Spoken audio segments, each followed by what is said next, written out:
Stop beating around the bush and just tell me what happened. Okay? You're not telling me. Okay, so stop beating around the bush. I can't stand it. To beat around the bush is to avoid addressing the main issue directly. It's often used when someone is hesitant to talk about something uncomfortable. So they're talking about all these other things, but not about the one thing that we're here to discuss or they want to talk about. Hey, you're listening to the Influency Podcast. I'm Hadar, your host, a pronunciation expert, fluency coach, and a proud non-native speaker. With over 16 years of experience teaching, I am here to share with you all my secrets on how to show up in English clearly, with confidence and freedom. On this podcast, I'll provide step-by-step strategies, lessons, stories, and practical tips to keep you inspired and motivated on your English journey. Are you ready? Let's do it.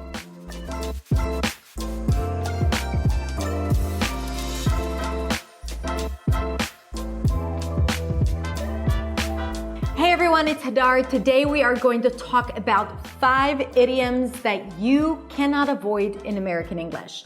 Idioms are short expressions that usually their meaning is very different than the literal meaning of the phrase or the expression.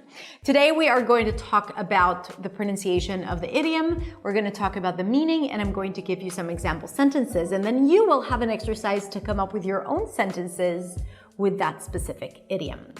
If you are new to my channel, then hi, my name is Hadar. I'm a non-native speaker of English, and I am here to help you speak English with clarity, confidence, and true freedom.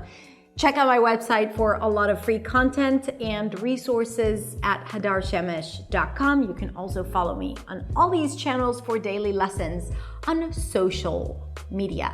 The first idiom that I'm going to teach you is barking up the wrong tree. Nice connected speech practice here and also a really cool idiom. The definition of this meaning is to focus on the wrong thing or make a wrong assumption about something.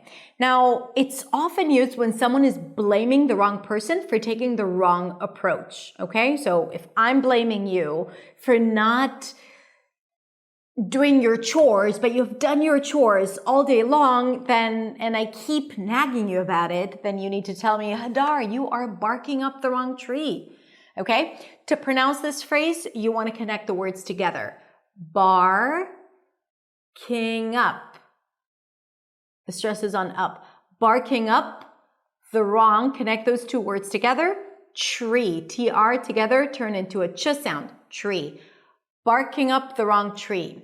You're barking up the wrong tree. For example, I think you're barking up the wrong tree with that accusation, my friend. Or, if you're looking for help, you're barking up the wrong tree asking Jane. It's not her fault.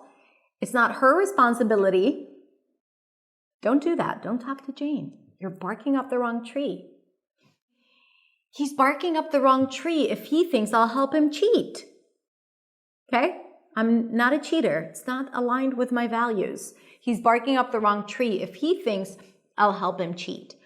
Barking up the wrong tree. Right now I have a task for you in the comments. Either write a sentence with the phrase, he's barking up the wrong tree, or give me a specific situation where you might say that. Okay? Maybe a situation that you've had in the past that you could have used you're barking up the wrong tree. The next phrase is to beat around the bush. Beat around the bush. To beat around the bush is to avoid addressing the main issue directly. It's often used when someone is hesitant to talk about something uncomfortable. So they're talking about all these other things, but not about the one thing that we're here to discuss or they want to talk about. Maybe they're uncomfortable, maybe they're shy, maybe it's a little difficult, okay? So to beat around the bush. And the pronunciation is beat around. So we have a flap T there, beat around, beat around. D connects to the TH. The TH is really small here because it's a function word. Beat around the bush, not bush, bush, lacks cook, look, book. To beat around the bush. Examples. Stop beating around the bush and just tell me what happened. Okay? You're not telling me. Okay, so stop beating around the bush. I can't stand it. Stop beating around the bush and just tell me what happened. Next example. I don't have time for you to beat around the bush. Just get to the point. I don't have time for you to beat around the bush. Just get to the point. It's not a very nice sentence to say. She's always beating around the bush when it comes to serious topics.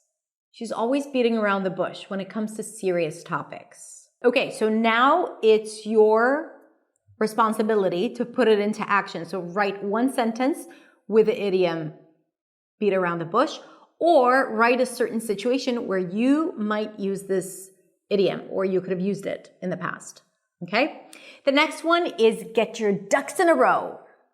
To get your ducks in a row is to get organized and prepared. And usually this is used when someone needs to focus and get their things in order before moving forward. So for example, if you want to improve your English, you have to plan and get your ducks in a row before you can actually see tangible results. Here you have connected speech and sound assimilation. So it's get your. When the T appears before a y sound, what happens is that you get a little bit of a ch sound in American English. Get your ducks in a row. In, lax I, in a row. And you connect the whole phrase together. Get your ducks in a row. Examples. You can't start the project until you get your ducks in a row. I need to get my ducks in a row before the presentation tomorrow. She's usually all over the place, but she managed to get her ducks in a row. And now she's all set. She's good to go. She's got it. Okay, either write a sentence with this phrase or write a situation where you could use it in the future or where you could have used it in the past. Next up, we have the phrase to steal someone's thunder. It means to take credit for someone else's idea or achievement or focus. It's usually used when someone does something to take the attention away from someone else's accomplishment or to take away from their moment. Okay? Don't steal my thunder, please. To pronounce this phrase, steal, that's a high E and a dark L. Steal someone's thunder. So here, usually you could say steal her thunder, steal my thunder, steal their thunder, steal someone's thunder, right? So that someone is negotiable. You can use different pronouns here. Examples. He completely stole my thunder by announcing the idea before I did. I hate it when it happens. He completely stole my thunder by announcing the idea before I did.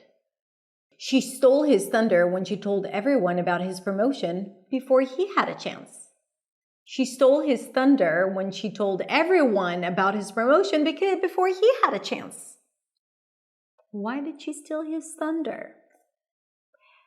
The next one, don't steal my thunder. I've been planning this speech for weeks. Don't steal my thunder. I've been planning this speech for weeks. Okay, so now write a sentence with this phrase or a situation where you could or could have used it. The next one is to get your feet wet. Here you also have that ch sound. Get your feet wet. We started with pronunciation because it's fun. Get your feet, high E, not fit, feet wet. Fit is a different word. Get your feet wet. To get your feet wet is to try something for the first time or to get involved in something new and try it out. Okay, it's often used when you're starting a new activity or trying something out before the first time. Okay, just test the waters. That's another idiom, test the waters. To get your feet wet. Examples.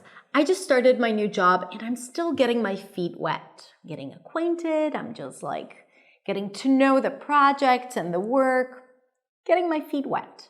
Okay, I'm not full on swimming in the job, if you know what I mean.